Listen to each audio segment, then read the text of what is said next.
या तो देके जाएगा या लेके जाएगा, दोनों में एक काम करेगा। हम निर्णय कर लिया कि आर पार की लड़ाई है, हमें चाहे कैसी भी लड़नी पड़े, मरेंगे या मारेंगे। लोगों ने ये समझ लिया है किसान की जमीन को कैसे जैसे खुर्द-बुर्द करना है, खाना है, खत्म करना है। किसान को किसान रहना ही नहीं देना है। प्रशासन के अधिकारी हैं, ये सरकार के बंदे हुए हैं, इनके सरकार के आका वो कहते हैं वही काम करते हैं, किसान की कौन सुनता है। एक तरफ तो सरकार लगातार ये कह रही है कि हम किसान के साथ हैं, उसकी आमदनी दुगुनी करेंगे, और दूसरी तरफ जमीन लेकर उसको जिंदा जी दफनाया जा रहा है सरकार। ये फैक्ट्री है तो किसानों के हित में नहीं लगी है, ये किसानों को मारने को ही लगी है। और ये सरकार है जो डबल इंजन की सरकार है, जिसमें भी किसानों का हित नहीं हो रहा है, इसमें किसान मर ही रहा है। किसान एकता, किसान एकता, किसान एकता, किसान एकता, किसान एकता। हाँ, ये कल अखबार में आ गया था परसों, तो उसमें देखा था कि सभी किसानों की ज़मीन है उसको बारूनी बता रखी है, जबकि दो दो तीन तीन फसल होती हैं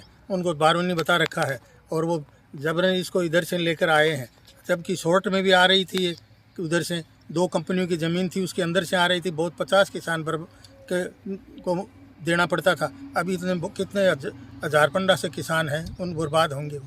तो ये ठीक नहीं है, इसको बंद की जाए, ये इधर से नहीं आनी चाहिए और संघर्ष करना चाहिए।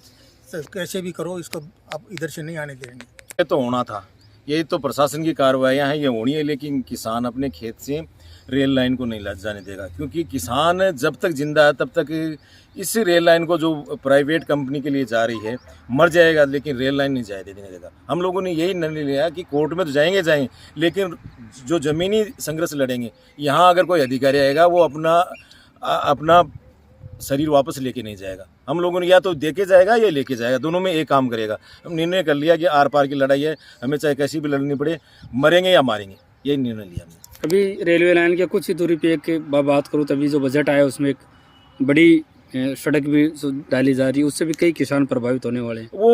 वो ये है कि ये राजनीतिक फैसला है। ये जो सड़क है बाईपास, ये सीमेंट फैक्ट्री के लिए जानी है, तो इसके बाईपास इस जो रेल लाइन है इसके समांतर ले जाते अच्छा रहता है। वहाँ आप देखिए छोटे किसान हैं, ढाका की डाणी है, मालियों की डाणी है, 2-2 बीघा की ज़मीन है, सब ज़मीनें एक तो रेल में जा रही है, रोड में जा रही है। किसान की ये इन लोगों ने ये समझ लिया है किसान की ज़मीन को कैसे जैसे खुर्द-बुर्द करना है, खाना है, ख़त्म करना है। किसान को किसान रहना ही नहीं देना है। तो इस हिसाब से आप विकास के साथ साथ किसानों की ज़मीनें हड़पोगे तो किसान कितने दिन सहन कर पाएगा। किसान साथियों की मीटिंग हुई, आज क्या फैसला लिया गया? हमने दोनों फैसला लिया, ज़मीन पे भी लड़ेंगे और कोर्ट में भी लड़ेंगे, दोनों तरफ से हमने फैसला लिया। ज़मीनी हरकत पे जो हकीकत है उसमें तो किसान देखो पूरी तरह तरस है, परेशान है। और इस परिस्थिति में मतलब ये सरकार जैसे किसान के भी खेत के बीच में से अगर कोई सड़क निकालती है या कोई रेल लाइन निकालती है, तो पहली बात तो ये फिजिबिलिटी हो, दूसरी बात उसका उचित मुआवजा मिले, समय पर सब चीज़ हो। किसान चूँकि अपने आप में पहले ही बहुत ज़्यादा बर्बाद हो रखा है, तो उसको और बर्बाद नहीं करे। सरकार का दायित्व है कि उसको संभाले।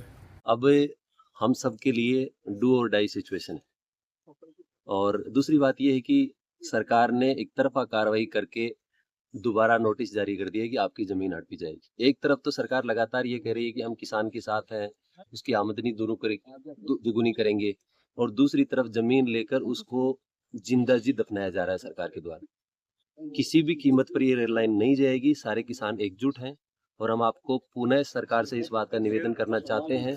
3 बार हमने माननीय मुख्यमंत्री जी को ज्ञापन दिया इस बारे में, उन्होंने हमें आश्वस्त किया था। आज उसके बाद में आश्वस्त करने के बाद में कल नोटिस आया है कि आपकी रेल लाइन दोबारा निकलेगी।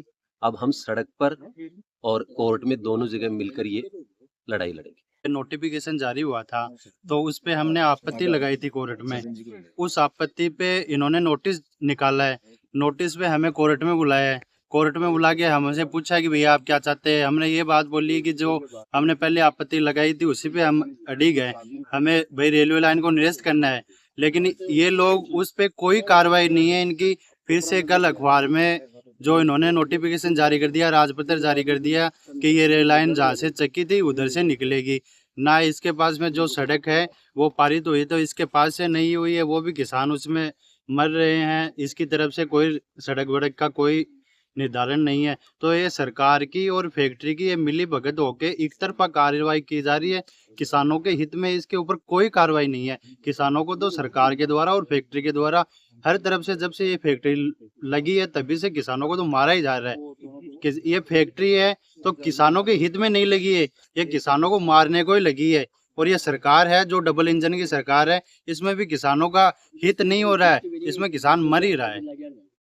मैं ये कहना चाह रहा था कि मतलब सरकार ने हम लोगों को नोटिस दिया, सब किसानों को, और उसका जवाब हम लोगों ने दिया उनको। और उसके बाद में फिर हमको आया नोटिस कि बोले ये तो आप लोगों की राय क्या है, लास्ट फाइनल में हम लोगों को ये बोला था, तो हम लोगों ने उनको दिया। तो फिर उसका मतलब क्या हुआ, जब हम लोगों ने सब किसानों ने दे दिया कि हमें जमीन देने की नहीं है, तो फिर उसका मतलब क्या। अभी फिर उन्होंने नोटिफिकेशन जारी कर दिया कि वहीं से निकलेगी, तो फिर मतलब क्या होगा इसके साथ, मतलब क्या हुआ कि हमें किसानों के साथ मजाक किया जा रहा है हम लोगों के साथ। तो सरकार ये जो कर रही है वो गलत कर रही है, ना तो हम लोगों से कोई बात की, ना किसी और किसी बात की, डायरेक्ट बस वही कर रहे हैं, अखबार के अंदर दे देते हैं कि ये नोटिफिकेशन हो गया, खास बात। तो ये नाटक तो मतलब ये गलत कर रही है सरकार, इतना कर रहे हैं। दादागिरी कर रही है, किसान मरते दम तक नहीं जाने देंगे, ज़मीन रहेगी, कंपनी नहीं रहेगी। हमने हर कंडीशन में लड़ने के लिए, मरने के लिए, कोर्ट में जाने के लिए सरकार से सब कुछ करेंगे, सारे हथकंडे अपनाएंगे, लेकिन ये रेलवे लाइन नहीं जाने। और स्थानीय विधायक नवलगढ़ से ये हमारी तरफ से निवेदन करना चाहूँगा कि हाल ही में आपने एक बाईपास निकाली है, वो बाईपास यहाँ से जिधर से रेल लाइन जाएगी उसके जस्ट 1 किलोमीटर दूर से, जिधर से बाईपास निकलेगी उधर से ज़्यादा डाणियाँ हैं, तो उन लोगों को नुकसान होगा। तो इसलिए मेरा उनसे आप सब की तरफ से निवेदन है कि क्यों ना वो बाईपास जिधर से आपने रेलवे लाइन प्रस्तावित की है उसके बिल्कुल बगल से आप वो सड़क निकालने का कष्ट करें। बेरी और धर्मशाला की 3 पंचायत इसमें आ रही हैं, जिसमें 3 राजस्व गांव है, भजनगढ़, स्वरूपपुरा और भोजाना। भजनगढ़ में कुल प्रभावित खसरे 13 हैं, जिनमें 89 खातेदारों की ज़मीन इसके अंदर आ रही है। स्वरूपपुरा में कुल प्रभावित खसरे 22 हैं और 154 किसान खातेदार इसमें हैं। और भोजाना में 13 प्रभावित खसरे हैं, जिनमें 79 लोगों की ज़मीन इसके अंदर आ रही है। यानी अकेली बेरी और धर्मशाला की पंचायत में 322 किसान परिवार सीधे प्रभावित हो रहे हैं। मतलब ये है कि बेरी की 15,000 की पॉपुलेशन में से 2,000 किसानों को सीधा सीधा सरकार मारने पर उतारू। बसाव और खिरोड़ में दोनों में 50 कचरे हैं। बसाव और खिरोड़ में 50 कचरे हैं और करीबन 250 के लगभग। अच्छा, ये चीज और है कि नवलगढ़ के जो किसान है उनकी तो अभी राय ली नहीं गई है कि आपको देनी है या नहीं देनी। शिक्र नहीं, यहाँ का जो एसडीएम है ना, वो तो खुद एक राजा बना हुआ है, उसको यही पता नहीं कि भाई जनता के साथ कैसा सलूक किया जाता है। आप बताइए, मैं आपत्ति दे दी, उसके बाद में उनको ये पूछने का फर्ज नहीं हुआ कि भाई आपकी आपत्ति को हमने निस्तारण कर दिया, तो ठीक है भाई।